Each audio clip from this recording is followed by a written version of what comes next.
Good morning. അപ്പം ഇന്നത്തെ നമ്മുടെ video day in my life video ആണ്. അതിന് വേണ്ടിയിട്ട് രാവിലെ കുറച്ച് പരിപാടിയൊക്കെ കഴിഞ്ഞു, കുറച്ചതൊന്നും ഷൂട്ട് ചെയ്യാൻ പറ്റിയില്ല. സോ ഇപ്പം രാവിലെ നമ്മൾ കുറച്ച് സാധനങ്ങളൊക്കെ ഉണ്ടാക്കി, നൂഡിൽസ് ഒക്കെ ഉണ്ടാക്കി ബ്രേക്ക്ഫാസ്റ്റ് ആക്കി കഴിച്ചു. ഇനി ലഞ്ചിന് വേണ്ടിയിട്ടുള്ള സാധനങ്ങൾ പ്രിപ്പയർ ചെയ്തുകൊണ്ടിരിക്കുവാണ്. അപ്പം ലഞ്ചിന് ഞാൻ ആദ്യമേ ഉണ്ടാക്കിയത് കാണിച്ചു തരാം. ചോറ്, പിന്നെ സോയാബീൻ, ദെൻ ഇതിൻ്റെ അകത്ത് വെച്ചേക്കുന്നത് മറ്റേ വൻപയർ, പിന്നെ നല്ല അരിഞ്ഞോണ്ടിരിക്കുക. അപ്പം നമ്മുടെ ജോലിയെല്ലാം കഴിഞ്ഞ് ഞാനിപ്പോൾ റെഡി ആയി കഴിഞ്ഞ് എൻ്റെ ഔട്ട്ഫിറ്റ് ഞാൻ കാണിച്ചു തരാം. കാണാൻ പറ്റത്തില്ല, കാണിച്ചു തരാം. ഓ, ഇതാണ് എവിടെയെങ്കിലും കൊണ്ടുവച്ചിട്ട് കാണിക്കാം.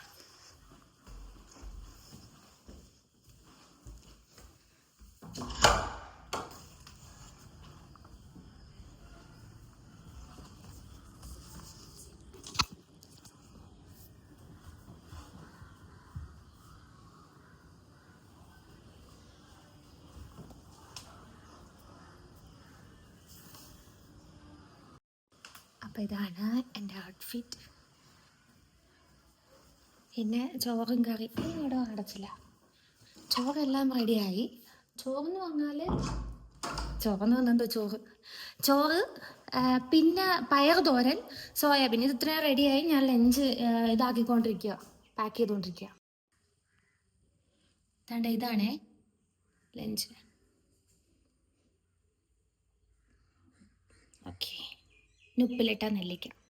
അപ്പം എൻ്റെ ഹെയർ സ്റ്റൈൽ ഇതാ ഇങ്ങനെയാണ്.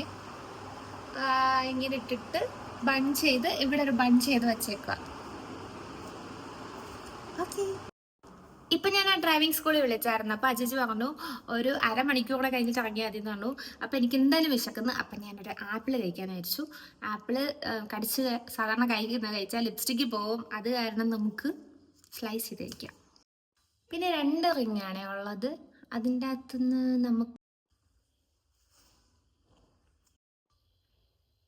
അപ്പം നമ്മൾ ഡ്രൈവിംഗ് സ്കൂളിൽ പോയി. അവിടെ ചെന്നപ്പം ആധാർ, 10th സർട്ടിഫിക്കറ്റ്, പിന്നെ ഒരു പാസ്പോർട്ട് സൈസ് ഫോട്ടോ, ഇത്രയും സാധനമായിരുന്നു കൊണ്ട് ചെല്ലാട്ടത്. അതെല്ലാം കൊണ്ട് ചെന്നു. പിന്നെ 2500 രൂപ ആദ്യം അടയ്ക്കണം.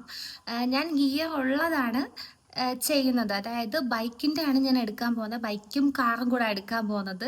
അപ്പോൾ വീട്ടിൽ എല്ലാവരും പറഞ്ഞു സ്കൂട്ടിയല്ലേ ഓട്ടിക്കുന്നത്, എന്തിനാ അതെടുത്തതെന്ന് ചോദിച്ചു. ഞാൻ പറഞ്ഞു എൻ്റെ ആഗ്രഹമാണ്, എനിക്ക് ഫ്യൂച്ചറിൽ വല്ല ബൈക്കൊക്കെ ഓട്ടിക്കാൻ തോന്നിയാലോ എന്ന് പറഞ്ഞു.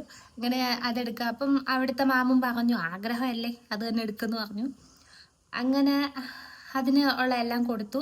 അന്നേരം അവർ അതെല്ലാം വാങ്ങിയതിന് ശേഷം എനിക്കൊരു പ്രിൻ്റ് എടുത്ത് തന്നിട്ട് പറഞ്ഞു അത് നമ്മുടെ ഐ ക്ലിനിക്കിൽ കൊണ്ട് കൊടുക്കാൻ പറഞ്ഞു. അങ്ങനെ ആദ്യമേ ഞാൻ നമ്മുടെ കടപ്പാക്കടയിലുള്ള മോഹിനി ഐ ക്ലിനിക്കിലാണ് ചെന്നത്. അപ്പോൾ അവർ പറഞ്ഞു 3 മണിക്ക് ഇനി ഡോക്ടറുള്ളൂ. അതിനുശേഷം അനീഷ് മാധവൻ ഡോക്ടറെ അടുത്ത് ചെന്നു, അവിടെയും 3 മണിക്കുള്ളൂ. പിന്നെ നമ്മുടെ വേളാങ്കണ്ണി പള്ളിയടുത്തുള്ള ഉമ്മ എന്ന് പറഞ്ഞിട്ട് ഡോക്ടർ ഉണ്ടെന്ന് പറഞ്ഞു, അവിടെയും ചെന്നു, അവിടെ 5 മണിക്കേ ഉള്ളൂ. അപ്പം ഞാനിങ്ങനെ തിരിച്ച് വീട്ടിൽ വന്നിട്ട് ഫുഡ് കഴിച്ചിട്ട് ഇനി ഇച്ചിരി നേരം റെസ്റ്റ് എടുത്തിട്ട് ഞാൻ ഓർത്തു ഒരു 3 മണിയാകുമ്പോഴത്തേക്ക് മോഹിനിയിൽ തന്നെ പോകാമെന്ന് വെച്ചു, കടപ്പാക്കടയിൽ, എന്നിട്ട് കൊണ്ടുവന്ന് കൊടുക്കാമെന്ന് വെച്ചു. ഹലോ ഗൈസ്, എനിക്ക് പോകാൻ പറ്റിയില്ല. ഞാൻ ഒരു 3:30 മണിയായപ്പോഴത്തേക്ക് റെഡിയായി ഇവിടെ നിന്ന് ഇറങ്ങി നമ്മുടെ ഐ ക്ലിനിക്കിലോട്ട് പോകാൻ വേണ്ടിയിട്ട് ഇറങ്ങിയപ്പോൾ എനിക്ക് സ്കൂളിൽ നിന്ന് വിളിച്ചിട്ട് പറഞ്ഞു അബിക്ക് സുഖമില്ല, പെട്ടെന്ന് വരാൻ പറഞ്ഞു. അങ്ങനെ ഞാൻ നേരെ സ്കൂളിൽ പോയി അബിയെ വിളിച്ചുകൊണ്ട് വന്നു. അവൻ്റെ മേലൊക്കെ ചൂടുവെള്ളത്തിൽ കഴുകി കൊടുത്തു. അപ്പോൾ ചെറിയ എന്തോ ഉറക്കമൊക്കെ, കണ്ണിനൊക്കെ വേദനയെന്ന് പറഞ്ഞു. അങ്ങനെ എല്ലാം ചായയൊക്കെ കൊടുത്തിട്ട് അവൻ കിടന്ന് ഉറങ്ങും. ഇപ്പോൾ ഒരു 5 മണി കഴിഞ്ഞു. അങ്ങനെ ഉറങ്ങിക്കൊണ്ടിരിക്കുക. അങ്ങനെ എനിക്ക് ഇന്ന് പോകാൻ പറ്റിയില്ല ഐ ക്ലിനിക്ക്. അപ്പം പ്രത്യേകിച്ച് ഇനി ഒന്നും ഉള്ളതായിട്ട് എനിക്ക് തോന്നുന്നില്ല. ഇനി നേരെ വൈകുന്നേരം ഹോസ്പിറ്റലിൽ കൊണ്ടുപോകണം. പിന്നെ ഇന്നിപ്പോൾ സ്റ്റുഡിയോയിലൊന്ന് പോകണമെന്ന് വെച്ചിരുന്നതാണ്. എനിക്ക് നാളെ മറ്റന്നാളോ ജോലിക്ക് കയറണമല്ലോ. അപ്പം അതിന് ഡ്രസ്സൊക്കെ എടുക്കാൻ വേണ്ടിയിട്ട് ഇന്നിനിപ്പോൾ എന്തായാലും അബിക്ക് വയ്യാത്തതുകൊണ്ട് അതൊന്നും നടക്കത്തില്ല. അപ്പം ഈ ഒരു വ്ളോഗ് ഞാൻ ഇവിടെ വെച്ച് നിർത്തുക. അപ്പോൾ ഓക്കെ, ടാറ്റാ. അതുപോലെ തന്നെ നമ്മുടെ വ്ളോഗ് ഇഷ്ടപ്പെട്ടെന്നുണ്ടെങ്കിൽ എല്ലാവരും നമ്മുടെ ലൈക്ക് ചെയ്യണം, സബ്സ്ക്രൈബ് ചെയ്യണം. അപ്പോൾ ടാറ്റാ.